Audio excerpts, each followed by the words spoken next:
Isang masayang pagbati na may ngiti sa aking mga labi.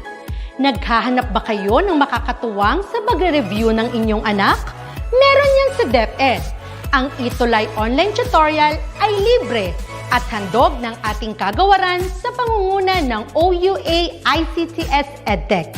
Ito ay isang proyektong makatutulong sa mga mag-aaral, katuwang ang mga magulang o kasama sa kani-kanilang tahanan para masagutan at maunawaan ang mga modules. Hangad din ng programang ETUlay ang matulungan ang ating mga guro sa kanilang mga blended learning classes. Ang ating ETUlay ay mula kinder hanggang senior high school. Bukod sa academics, meron din tayong mga special programs gaya ng All is Wellness, Reading and Math Remediation, Storytelling, Mommy Tech Talks, Classes sa Gramatika, Speech Class, Financial Literacy, at marami pang iba.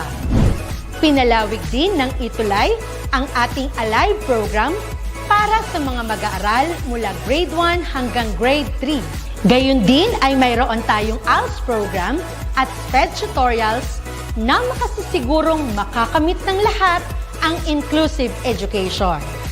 May SPED hotline na rin para sa inyong mga katanungan patungkol sa special education. Kaya, subaybayan mula Lunes hanggang Biyernes, mula 9 ng umaga hanggang 7 ng gabi ang ating ETUlay. Sa ating pagtutulungan, maiaangat natin ang bawat isa. Ating itutulay ang pagkatuto upang di mapigil ang pag-aaral ng kabataang Pilipino. Itulay natin ito, sulong edukalidad.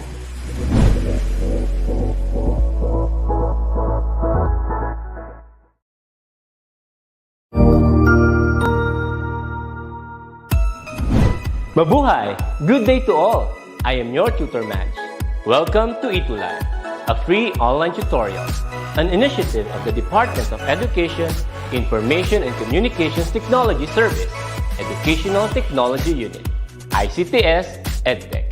This program is aimed at helping and assisting learners from kindergarten, senior high school, ALS, Alive, and SPED learners. Aside from answering the modules, the ETUlay is offering programs which you will surely look forward to.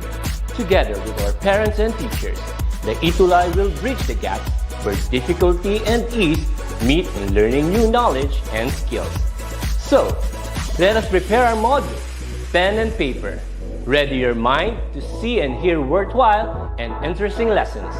Let us now study and learn, together with our volunteer online tutors. Tara na!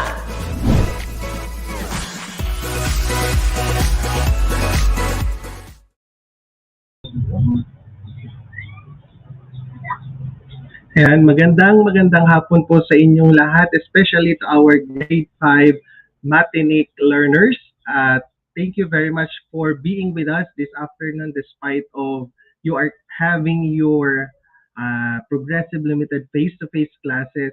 Still hindi pa rin natitigil yung ating urge to learn, and welcome to our new episode of Mathematics 5 ETUlay online tutorial session. So, this afternoon ay hindi po natin muna makakasama si Tutor Joshua dahil sa kadahilan ng papauwi pa lang siya sa kanyang pinanggalingang training or workshop. And I do hope kung makauwi siya ay makakahabol siya ngayon, but if not, ay hoping na makakasama po natin siya next session. And I am Tutor Ram of SDO Isabela.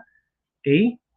So, bago tayo mag-umpisa, dear learners, we would like to let you like and subscribe our official Facebook and YouTube pages and channel na may mga pangalang DepEd ETUlay para naman po mas maging updated tayo sa mga happenings on the circle of ETUlay programs. At the same time, wag po natin kalilimutang i-share po yung ating session this afternoon to reach out to more learners who are very eager to learn, like you na kasama namin po this afternoon. So our lesson for this week 5 of quarter 4, yes, malapit na po tayong matapos. Okay po? sa ating quarter 4 dahil naka week 5 na tayo at ang pag-uusapan natin this afternoon is all about reading and measuring temperature using thermometer in degrees Celsius and also to solve routinary and non-routinary methods of solving worded problems. But before that, nais ko munang batiin yung ating mga avid supporters and listeners. The same is true with our teachers na patuloy na sumusuporta sa atin ngayon. Tulad ni Shanaya Venice, Maria Janiel, Faye Paula Perin. We also have Krisha May. Magandang hapon po sa inyong lahat. Thank you very much for having with us this afternoon. Aubrey Madison. Magandang hapon din sa iyo. We also have Stephen Carl Riola. Magandang hapon.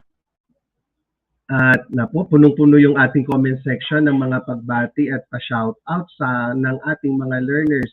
We also have our grade 7 learner na talagang kahit grade 5 po pinag-uusapan natin na lessons sa ating session ay patuloy po pa rin siyang nakikinig.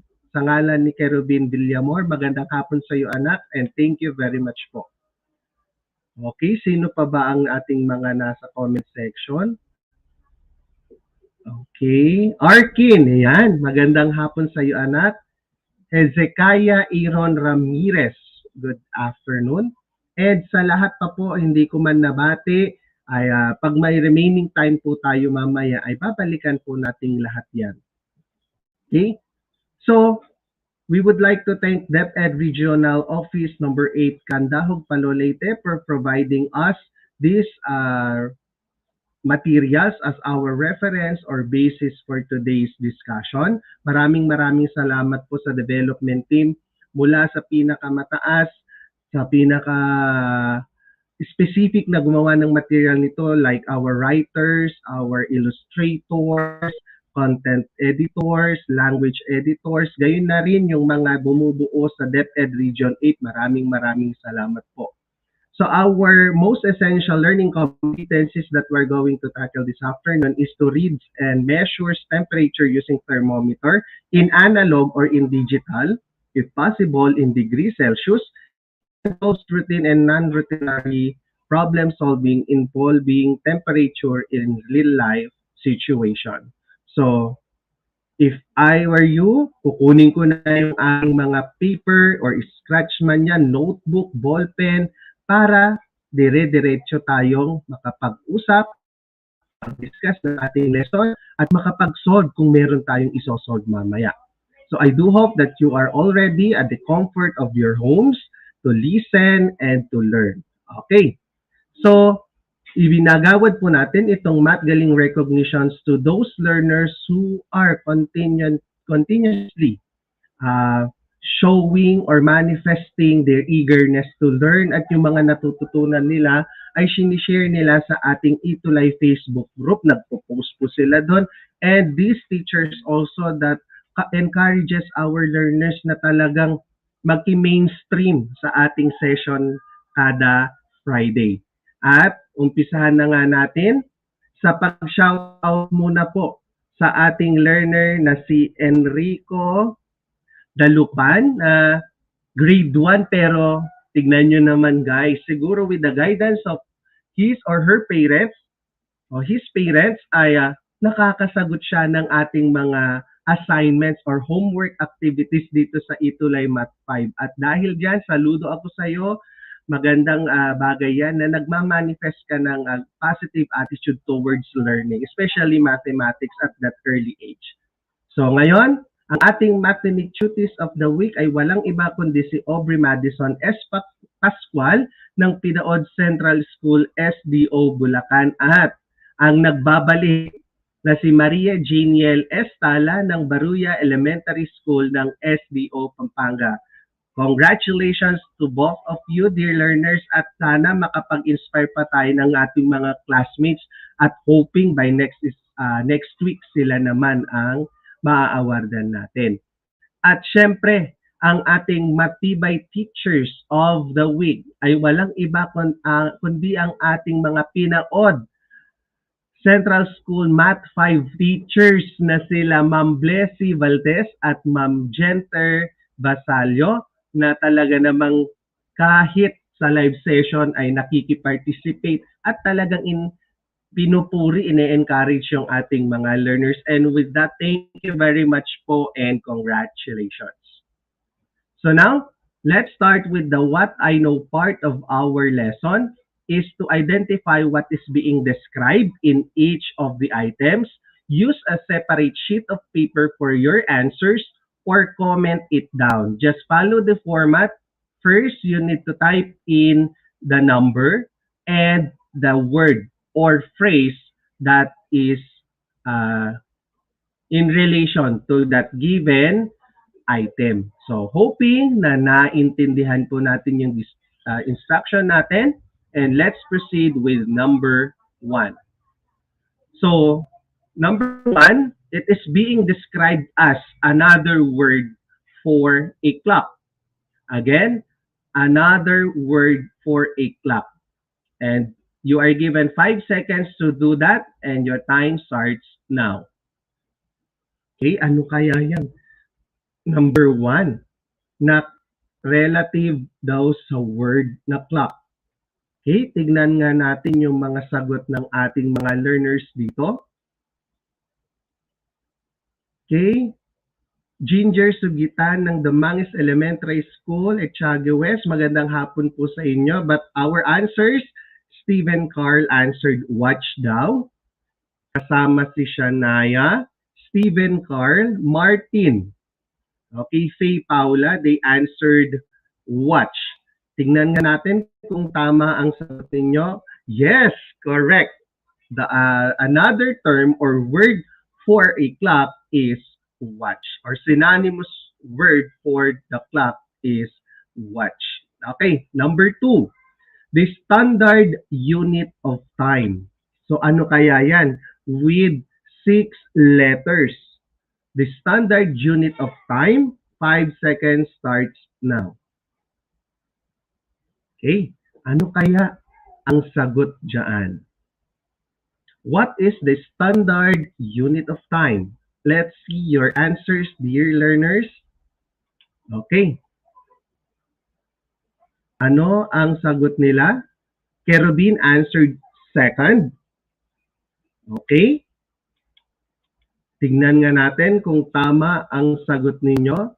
Faye Paula also answered second. Ayan, sunod na sila. Aubrey Madison, second. Aisha, Maria Janiel, Martin Preza also answered second. At tignan natin. Correct. Ang gagaling talaga ninyo. Wow, ha? May naaalala pa kayo sa ating lesson noong time ang topic natin. And that's a wonderful thing. A good manifestation of your understanding of the lesson. Next, let's proceed with number 3. A clock with moving hands. It is a clock with moving hands. So, 6-letter word ulit siya. Time starts now. Ayan. Okay, tignan natin yung sagot ninyo. What is number 3? Analog. Ayan. Analog daw po. All of our learners, Aisha, Martin, Shania, Steven, okay, Janiel, John Allen, answered analog. Tignan nga natin. Yes, correct. It is analog clock. Number 4, a 7-letter word that means a clock with digital display. Okay, it is a clock with digital display. 5 seconds starts now.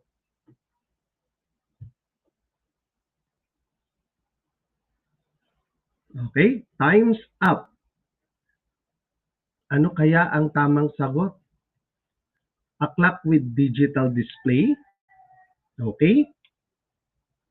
Digital daw. Digital. Yes. Shania, Kerubin, Steven, Francesca, Aisha, Faye, John Allen, Aubrey Madison. Francesca answered digital with Arkin also answered the same. Okay, tignan natin kung tama po ba kayo. Correct. It is a digital clock. It is a clock with digital display. Number 5. With given 5 seconds to answer, a 4-letter word that means a particular point in a day. It is a particular point in a day. 5 seconds starts now. Okay? So, sino kayo makakakuha nito? 4-letter word. It is being defined as a particular point in a day. Okay?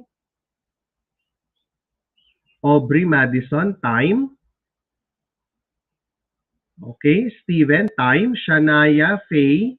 Maria Janiel, Stephen, Carl, Francesca. They all answered time. And what is the correct answer? Very good. It's time. And let us see if you will get this right. Number 6. It sounds irrelevant pagdating dun sa first 5, but it has something to do with our lesson this afternoon. So ano kaya yung tinutukoy ng number 6 na hotness or coldness of an object?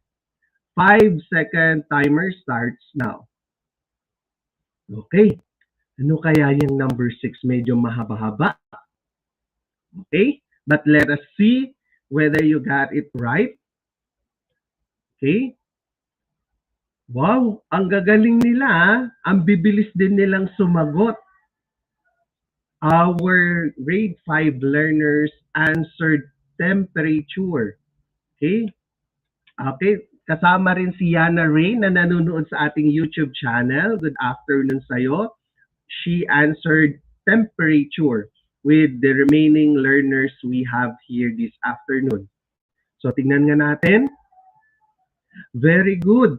Temperature is the hotness or coldness of an object. So, tingnan nga natin kung ilan ang nakuha ninyong scores. So, out of 6, kindly type in your scores and please receive our virtual Math Galing badge for you. Okay, so tingnan nga natin yung mga scores ninyo. Na-excite ako kung gusto kong makita yung mga scores ninyo. Martin Angel, 6.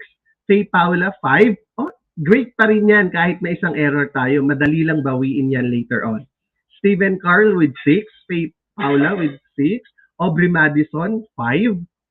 Okay, Aisha Chloe, 6. Aubrey Madison, 5. Yes, nabasa na natin yan. Francesca, 4. Na-late. Yun lang. But anyways, don't worry. Makakahabol pa tayo mamaya. Marami pa tayong sasagutin. Good afternoon, Ma'am Jenter. Nakita na po kita na nanonood. Good afternoon po. Okay, sige. Tuloy tayo. So, temperature may be defined as the degree or intensity of heat present in a body, place, or thing. So, katulad ngayon, very essential yung word or very important yung word na temperature because pupunta tayo ng mall, okay, para mag-shopping, mamasyal, to relax, to unwind. Pupunta tayo sa beaches, okay, pupunta tayo sa ibang probinsya. Laging hinihingi sa atin yung temperature. So our lesson is very timely. Okay? So sabi nga natin kanina, it is that hotness or coldness. So due to the presence of heat, nagkakaroon ng temperature. Presence and absence of heat can be scaled through the term temperature. Okay? So, napaka-importante nito. Okay? Pwedeng sa katawan ng tao siya nadedetect, sa lugar, or sa bagay. Okay? And paano natin siya madedetect? By using this, what we so-called thermometer, temperature, and meter to measure. So, to measure temperature, this tool is essential for us to determine the presence of heat or absence of heat in a body, place, or thing. Okay? And usually, these temperatures are being measured in terms of degrees Celsius. But in other places, katulad sa Amerika, tulad sa Europe, Meron po tayong other unit of measures when it comes to temperature like the degree Fahrenheit and Kelvin. But for our session this afternoon, we're going to focus only on degree Celsius, which is the standard unit of measure for temperature. Okay? So, long ago, before, ang ginagamit pa lang ng mga tao to determine temperature is thermoscopes. Okay? So these are the early types of thermometers, but take note, they don't show numerical values. So nahihirapan ang ating mga tao before, ang ating mga ancestors before, to specifically, to accurately measure temperatures, okay? Because they are doing rough estimations based on sense of sight. Kung ano yung nakikita nila doon sa pag-itaas or pag-angat ng tubig dito sa mga thermoscopes na ito, yun ang naging basehan nila and somewhat nagiging bias yung judgment natin in cases. Okay? But it was only on the 16th century that the thermometer, our first ever thermometer with scale, was invented by the Italian inventor Santorio. So, pangalan niya rin yung apelyido niya. Yes. And we credit it to him na nagkaroon ng very specific, very accurate tool in measuring what? Temperatures. Okay? So let's proceed with the next. So ang nakikita nyo sa inyong screen, that thermometer is an example of analog thermometer. Can be a thermometer with liquid inside the tube that moves when heat is applied, like thermometers of containing mercury and alcohols. Okay, so kung batang 90s ka, batang 80s ka, makaka-relate ka, ay ginagamit ito ng nanay at tatay ko noon, ng lola ko, or baka possible meron pa rin ngayon yung iniipit kumbaga ba sa kilikili o sa singit or sa mga parts na pinagsusukatan talaga ng real temperature of the body. Okay, so maganda kung malalaman nyo kung paano nyo ito gagamitin later on. Okay, ang tawag sa mga thermometers na ganyan ay analog thermometer. Okay, so analog thermometers has specific parts. Let's start with the glass bulb. So, ang glass bulb is siya yung parang sensor. Siya yung liquid, kumbaga, starter pack nitong ating analog thermometer na kung saan ito yung idinidikit in a surface, in a body of an object, thing, or sa humidity ng air. Okay, pwede nating ma-detect yun using thermometers. Okay, na kapag na-expose yan sa heat ay umaangat. At if that body ay malamig or mababa ang temperature, in short, matitrigger yung ating glass bulb, okay, na magbigay ng signal sa susunod na part which is the mercury or alcohol content of this analog thermometers. Okay? So kapag yung glass bulb dinikit natin sa katawan natin at medyo may sinat, may lagnat tayo, okay? Aangat yung mercury or alcohol liquid na nasa loob ng thermometer. At kung normal naman or malamig yung pinaglagyan natin ng mga analog thermometers na ito, natural ay bababa din yung mercury or alcohol na nasa loob. Ang pinagkaiba ng thermometers before and now is because of the scale. Dito, may mga grid lines, okay, na specific na nagsasabi sa atin ngayon ng value. Hindi na lang tayo gumagawa ng estimation or what, but we are seeing the actual temperature based on the scale. Kung gaano umangat yung mercury or alcohol, makikita na natin kaagad sa scale or pagbaba, ganun din. And the thing that holds these three things is the glass tube. Usually, hindi tayo gumagamit ng plastic sa thermometer, no? Kasi medyo conductor ng heat yung ating plastic. Kaya ang ginagamit dito, para mas specific na ma-measure yung temperature, ay gumagamit tayo ng glass tube as holder of this glass bulb and mercury or alcohol liquids. So I do hope na intindihan nyo yung specific parts ng ating analog thermometer. So nagkaroon tayo ng small simulation or example kung paano ba natin babasahin ang temperature using this analog thermometer. So gumawa ako ng illustration just like this one.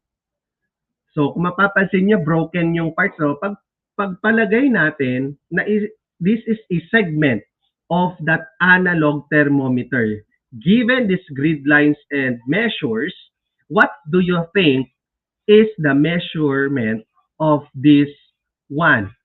Okay? Ano kaya yung temperature na sinukat ng thermometer na ito? So please type in your answers on the comment section. Ano kaya yung measure niyan? 70.5 degrees.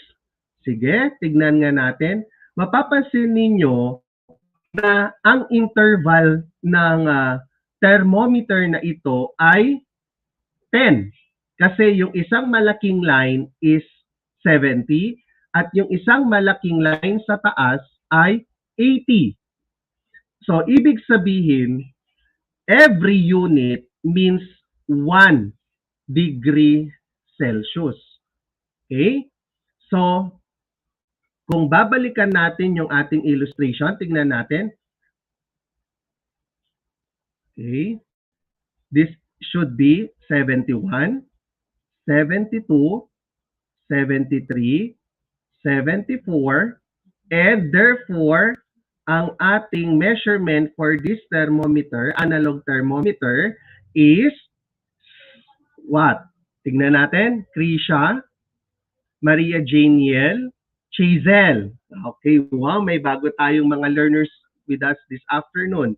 Shania, Faye Paula, they answered 75 degrees Celsius. So therefore, para mabasa natin ng tama, just not just right, no, accurate and correct, kailangan isipin natin yung interval na ginamit ng thermometer na ito. And since the interval is every 10, so ibig sabihin, kada isang grid line is 1 degree.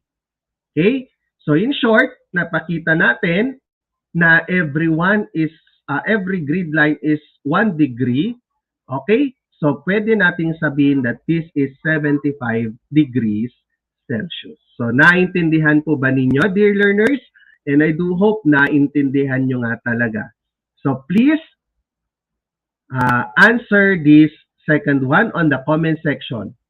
Ano naman kaya ang sukat or temperature na sinukat sa thermometer na ito? Okay, medyo mataas. Take note again, we are using the same interval of 10, and is 1 degree. Okay, so tignan natin ang inyong mga sagot. Shania with 99 degrees Celsius. Faye Paula with 99. Okay, so madali lang magbasa ng degree using analog thermometers. And Stephen Carl, Chazel, Martin Preza, Aisha answered 99 with Francesca. Okay? 99 degrees Celsius nga ba? Tignan natin. Very good. That is 99 degrees Celsius. So, isa na lang magiging 100 na. Okay. How about this one? Sige nga, tignan natin. Ano naman kaya ang measurement ng temperature na yan na sinukat ng analog thermometer? Okay. So, let's see. Same interval pa rin tayo. Interval of 10. with every grid line is 1 degree. So, some of you answered 42, siguro dahil sa resolution lang ng screen ng cellphone or tablet or laptop. Some also answered 43. Most of you answered 43, like Stephen Carl, Francesca, Faye, Aisha, okay, Shania. Let us see if this is 43 degrees. Correct. It's 43 degree Celsius. And how about this one? Okay, sige nga. Ano naman yung pang-apat na yan? Okay, so nakakatuwa na you learners are really understanding the lesson. Okay, naintindihan nyo? You really understood, I should say, the lesson. Nasusundan nyo siya. At madali ninyo siyang napipick up. Okay? Kung paano ninyo basahin yung mga thermometers na yan, analog thermometers na yan, indicative ng mga red lines na yan. Okay. So tingnan natin. Wow, 81 degrees Celsius. Our learners answered in majority. So tingnan natin. Okay, correct. That's 81 degree Celsius. So, a little trivia lang, dear learners, no?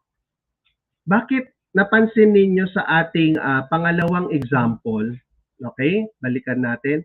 Yung 99 degrees Celsius, hindi na broken yung, kumbaga, doon sa may glass tube niya. Kumbaga, yun na yung maximum niya, okay? Some thermometers uses only 50, 100, or some uses more than 100. Okay, ano ang rationale doon? Some thermometer starts with 0, so that means yun kasi po ang freezing point. Ibig sabihin, pag nag-0 degree Celsius ang isang object, it is freezing, naninigas na, nag-a-ice na siya. Okay? But if naabot niya yung 100 degree Celsius, mapapansin ninyo is kumukulo na siya. It starts to boil because 100 degrees Celsius is the boiling point of temperature. Okay, so sana naintindihan nyo yon. Okay? Paano naman, sir, below zero? So talagang mag-freeze na yun, magye-yellow na talaga. Starting point of freezing lamang ang zero. But pag umabot tayo ng negative degree, zero, lower zero negative, okay, magiging yellow na siya. Okay?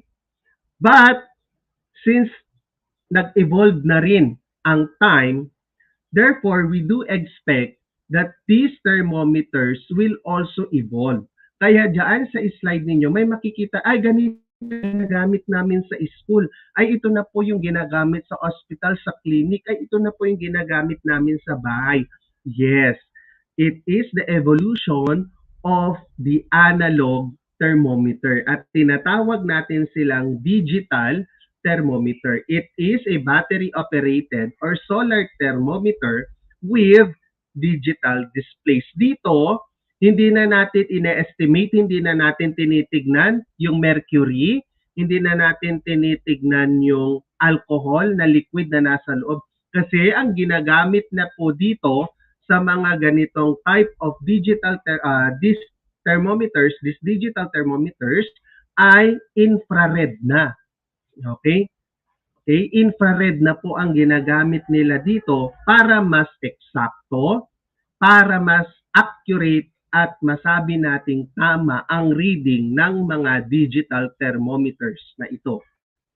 Di katulad dito sa nauna, which is the analog, paano kapag lumagpas pala doon sa reading natin yung 81 degrees Celsius, lumagpas pala siya 81.5, 81.2, 81.3, yun palang actual measure niya. Hindi po natin magagawa yun sa analog, provided that kung meron pa siyang scale na ganun kaliliit, but I doubt. Pero pag ginamitan mo ng digital thermometer, even yung point na values sa decimal ay ma-detect ng ating digital thermometer.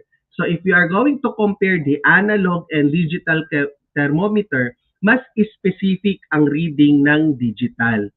Ang downslide lang nito is since it is battery operated or solar siya, kailangan nating mag-replace every time ng battery pag naubusan na or ibibilad na naman natin sa araw kasi nga solar generated siya. So yun lang naman ang downslide niya but more of its benefit kasi specific reading, accurate reading siya. Okay, so katulad nga niyan yung mga clinical thermometers, yung mga room thermometers na even the humidity or presence of water droplets in air ay nade-detect na rin ng ating mga digital thermometer and isang example nga dun yung room thermometer. We also have this cooking thermometers, yung tinutusok yung meat para ma-detect kung well done na ba, medium rare na ba yung ating mga karne kung na-roast natin or pinan-fry natin or dinip fry natin. So meron silang specific readings of this one. So I do hope naintindihan yung comparison, yung definition ng digital thermometer to analog thermometer. But anong ibig mo sabihin, sir, hindi na ba effective yung analog? Effective pa rin siya. But if we are going to have or if you are asked to have the very specific, accurate, and correct reading, pupunta tayo dito sa mga digital thermometers. Okay, so now let's solve problems involving thermometers by looking back again to the routine and non-routine skills in solving them. So maalala ninyo, last session, in-introduce ko ito. Step 1 is to understand the lesson, the problem. What is asked, what are given, and what are the hidden questions if there are or if there is. Step 2 is to make a plan. Okay? What operations will you use in order for you to get the correct answer, and what is the mathematical sentence or equation that you need to use. We also have our step number 3 in our routine skills in solving worded problems is to carry out the plan, which includes the solution or solutions of the problem, and to look back, which is how to let your readers, classmates, friends, peers, your teacher, to how to convince them if your answer is correct by checking. Okay? So is the answer reasonable? You can estimate also to check your answers. So sana naaalala nyo pa rin ito, dear learners, ha? And kahit anong mangyari ay magagamit at magagamit nyo ito even you go to higher grades later on. Okay, so let's answer this problem. Arjan was nursing a fever. Okay? By 10 o'clock in the morning, his temperature had gone up by 1.5 degrees from his temperature at 7 a.m. By 3 o'clock in the afternoon, his temperature had gone down to 1.2 degrees. But at 10 p.m., his temperature was again up by 1.1 degrees. If his temperature at 10 p.m. was 39.5 degrees Celsius, what was his temperature at 7 a.m.? Okay, so medyo mahaba, but we can simplify that by using the routinary and non-routinary skills in solving word problems. So sabi natin, step 1 is to understand. What was the Arjan's temperature at 7 a.m.? Okay, yun yung problem. So what are the given? 10 o'clock in the morning, meron siyang 1.5 degree increase. Okay? At 3 o'clock naman, bumaba ng 1.2 degrees. And at 10 p.m., tumaas ulit siya ng 1.1 degrees. Take note, kapag difference kasi ang hinihingi, ang ilagay na lang natin to make our answers correct is in terms of degrees kasi understood na degree Celsius ang pinag-uusapan natin. But kung ang hinihingi is the actual temperature, saka natin siya lalagyan ng degree Celsius. Okay, so what are our plans in order for us to solve this problem? We can draw a diagram or work backwards because these are applicable in this type of problem. So ito yung diagram na ginawa ko. Yung first box is blanco and then nadagdagan ng 1.5. Yun yung magiging temperature niya na pangalawa. And then mababawasan yon ng 1.2 because at 3 p.m. bumaba daw ng 1.2. So we are going to subtract. And then 1.1 ulit by afternoon at 10 p.m. kasi nadagdagan daw. Was up, sabi niya kasi. So, ang magiging final temperature niya is 39.5 degrees Celsius. So, ito ang magiging basis natin para ma-solve yung problem. So, therefore, how we will solve it? You need to perform the strategy. So, ano yung strategy natin kanina? You create a diagram by moving backwards. Kasi syempre, final temperature ang binigay. So, ang hinahanap natin is the initial temperature or actual temperature of argon. So, ngayon, kukunin natin yung 39.5 degrees Celsius, isusubtract natin yung temperature na bumaba ng what? 10 p.m. So, magiging 39.5 minus 1.1 degrees is magiging 38.4 na lang at 3 p.m. Okay? Okay? Tuloy tayo. So, madadagdagan na naman ulit by 1.2 degrees yung ating problem. Kaya naging 39.6, 1.2 at 3 p.m. Siguro nagkabaliktad lang tayong illustration. Forgive me with that. So, yung time siguro nagkabaliktad. Again, 38.4 yun ang kanyang time, temperature nung 10 p.m. Okay?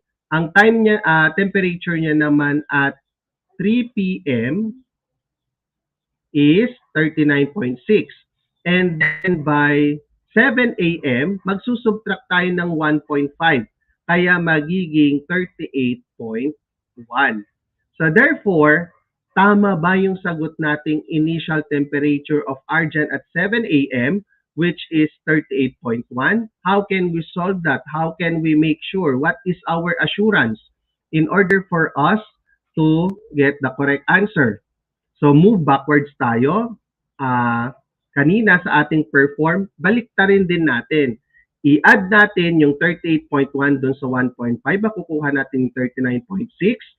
And then those answers should be added to 1.2 and 1.1 until we reach 39.5. That means the temperature of argon at 7 a.m. is 38.1. Tama yung sagot natin. Ayun naintindihan. Okay. So let you learners answer this one. You are given 30 seconds. Pwede ninyong gamitin yung strategy natin in order for you to arrive with the answer. The lowest temperature in the Philippines that was officially recorded by Pag-asa was 6.3 degrees Celsius. It was recorded in Baguio on January 8, 1961. The highest was 42.2 degrees Celsius in Tuguegarao, Cagayan on May 11, 1969. So, ang hinihingi, what is the difference? So, take note, difference lang po ang hinihingi, kaya kahit hindi na po natin ilagay yung degree Celsius because it is understood na yun ang unit of measure natin, kaya pwede na lang nating ilagay degrees in our answer. So, what is the difference between these two temperatures? So, please answer it now and you are given 30 seconds to answer. Okay, tingnan natin. Sino kaya yung mga makakakuha ng sagot? The highest temperature was 42.2 degrees and the lowest was 6.3 degrees Celsius. So, ang hinihingi, difference between these two temperatures. So, I do hope na makukuha niyo itong tamang sagot nito. Okay? 3, 2, and 1. Time's up. Let's check sino kayang nakakuha ng tamang sagot. 34.9, 35.9, Ang sagot naman ng iba dito ay 39.5. Okay. Let us see. Faye Paula, 34.9. Steven Carl, 35.9.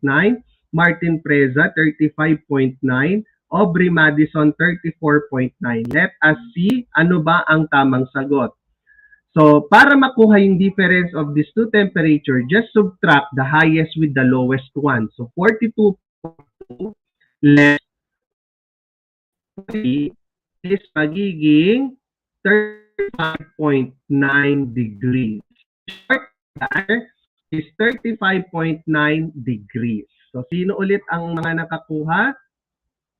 Shania, Maria Janiel, Venice. Shania Venice. Okay. Maria Janiel, Martin Preza, at sila Krisha. Okay, congratulations. Tignan natin yung pangalawa. A group of tourists noticed that the temperature in Tarangban Falls in Calbayog City was 6.5 degrees Celsius lower than the temperature in the city proper. What was the temperature in Tarangban Falls if the temperature in the city proper was 32.3 degrees Celsius? So again, temperature ang hinihingi, kailangang may degree Celsius. Pag difference lang, degrees na lang po yung ilalagay natin. So dito sa problem natin, dapat may unit of measure degree Celsius. So please answer now. Okay, so mas mababa daw ng 6.5 degrees yung temperature ng Tarangban Falls kumpara sa syudad. Eh kung yung temperature doon sa syudad ay 32.3, ano kaya ang temperature sa Tarangban Falls? Okay? 8, 7, 6, 5, 4, 3, 2, and 1. Okay, tignan natin.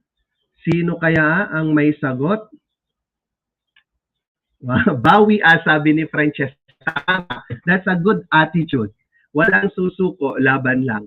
Shania with 38.8, Maria Janiel with 25.8, 38.8, si Faye Paula and Chazel. Martin Preza with 38.8, 25.8 naman si Steven Carl. Good afternoon, Mavi Cristina Tamani ng Damang East Elementary School. Wow, ka-division ko, SDO Isabela. Magandang hapon. Shania with 25.8. Final na daw yon. Okay? Tignan natin. So, paano natin makukuha yung sagot dyan? Take note na ang city proper ay may temperature na 32.3 degrees Celsius. Eh, ang difference nila ay 6.5. So, subtract that with the original one. Okay? Ang magiging sagot is 28.5 degrees Celsius. So, therefore, the temperature in Tarangban Falls is 25.8. So, sa lahat ng nakakuha, good job. Magaling. Okay, number 3. The newspaper weather report says the lowest temperature for the day will be 9 degrees Celsius and the highest temperature 28 degrees Celsius. If the temperature at 10 a.m. was midway, take note midway, gitna, kalagitnaan, between the forecast of coldest and hottest temperatures for the day, what was the temperature at 10 a.m.? So, yung 10 a.m. daw ang gitna. Okay? Para doon sa hottest and coldest temperature. So, paano kaya yan? 30 seconds starts now. Okay. Sino kayang makakakuha sa problem na ito? Oh, 9 degrees Celsius ang pinakamalamig or lowest and 28 degrees Celsius sa pinakamainit. Kung alas 10 daw ng umaga, yung kalagitnaan ng init at lamig, ano kaya yung temperature sa oras na yon? 5, 4, 3, 2, 1, and time's up. Okay. Paano natin makukuha yon? Unahin muna natin na kunin yung sum ng highest and lowest. M stands for the midway. Okay, gitna. Para makukuha yung midway, you divide it by 2 or actually you get the average of the two temperatures. So hottest temperature plus lowest temperature divided by 2. So take note na ang highest natin is 28. We add that with our lowest which is 9. Divide it with 2, you'll get 37. Divide it with 2, as I being mentioned, is makukuha natin yung 18.5 degrees Celsius. So therefore, the midway temperature or the temperature at 10 a.m. was 18.5 degrees Celsius. At nakuha nila Shania, okay? Meron pa ba maliban kay Shania? Martin, ayan, humabol sila. Very good. Okay. Ed, sa mga hindi nakakuha, siguro hindi na divided by 2. Okay lang yan, walang problema kasi may assessment pa. So doon tayo babawi. So I do hope na naintindihan ito. Okay, so punta na tayo sa assessment. The same process tayo, katulad ng mga nauna. Comment natin yung number muna and the capital letter of our choice. So you are given 10 seconds to answer each item. And number 1, one morning, the outside temperature was 24.9 degrees Celsius. By noon, it had gone up by 1.3 degrees Celsius. But by 5 p.m., it had gone down by 1.4 degrees Celsius. What was the temperature at 5 p.m.? Is it letter A, 25 degrees Celsius? Letter B, 28.4 degrees Celsius? Or is it letter C, 24.8 degrees Celsius? 10-second timer starts now. Okay. Tignan natin ha. Sana ma-perfect ninyo yung mga sagot natin dito. 3, 2, 1, and time's up. Tingnan natin kung sino, ano ang mga sagot nila. Francesca, letter A, nakakakaba daw. Okay lang yan, huwag kayong matakot. Francesca, letter C, nagpalit siya. Chazel, letter A. Steven, letter A. Okay. Francesca, letter C. Let us check. What is the answer? It's letter C, 24.8 degree Celsius. Congratulations sa nakakuha ng tama. For number 2, the temperature of freshly baked hot malunggay pandesal is 68 degrees Celsius, while hot coffee is 85 degrees Celsius. What is the difference between the two temperatures? Is it letter A, 17 degrees? Letter B, 23 degrees? Or is it letter C, 2.3 degrees? 10 seconds starts now. Okay. Sino kayang makaka-perfect assessment natin? Time's up. The correct answer is letter A, 17 degrees. At nakuha ni Martin, Janiel, Steven, Shania, Chazel. Ayan, madami na silang nakakuha ng tamang sagot. Okay, and number 3. The forecast for today's lowest temperature is 25 degrees Celsius and the highest temperature is 36.5 degrees Celsius. What is the difference between the highest and lowest temperature forecast for the day? Is it letter A, 23 degrees?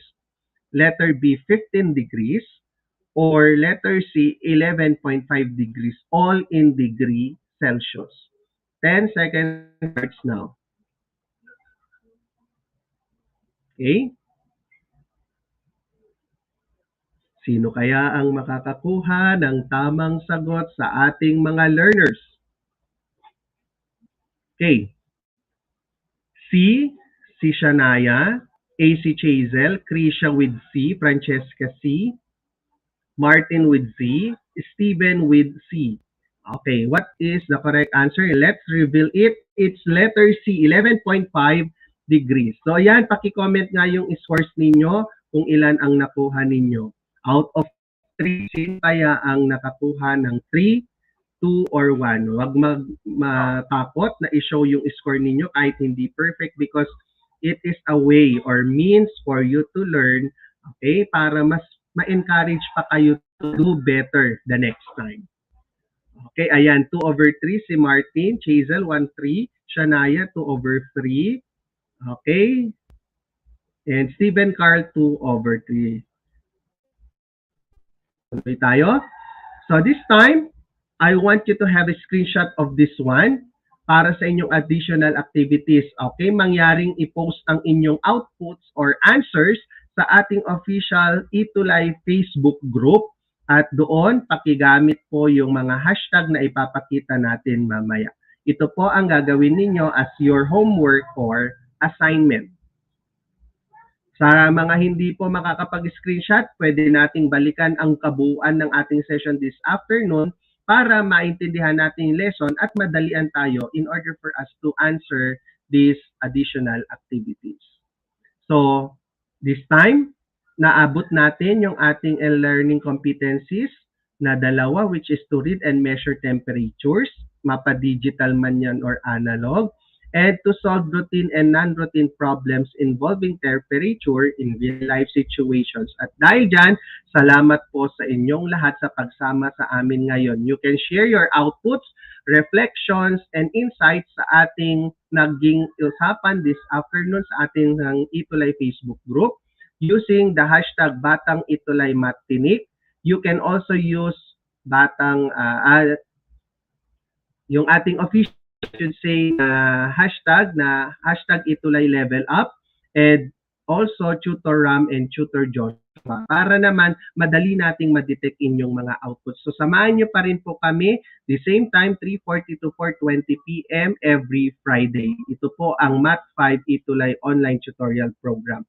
For your suggestions and recommendations for us to improve our delivery of the content, kindly scan the QR code that you can see on your screen or type in the link, okay, sa inyong mga web browser. Pwede rin naman ninyo kaming i-email sa edtech@deped.gov.ph dahil mahalaga po ang inyong komento o suggestion para sa aming mga programa. Muli, ito po si Tutor Ram at kasama ko po si Tutor Joshua na sana makasama na natin next week at sa susunod na linggo, week 6 of Quarter 4, pag-usapan naman natin ang topic na organizing data in tabular form and presenting them in a line graph. Again, Tutor Ram po ng SDO Isabela, maraming salamat po sa inyong pakikinig. Stay safe as always. Thank God it's Friday. Enjoy the weekend and prepare yourself for another battle of learning next week. Maraming salamat po at paalam.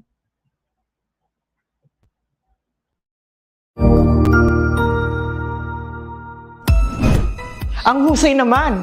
Natapos mo ang iyong tutorial session kasama ang iyong mahusay na ETUlay tutor.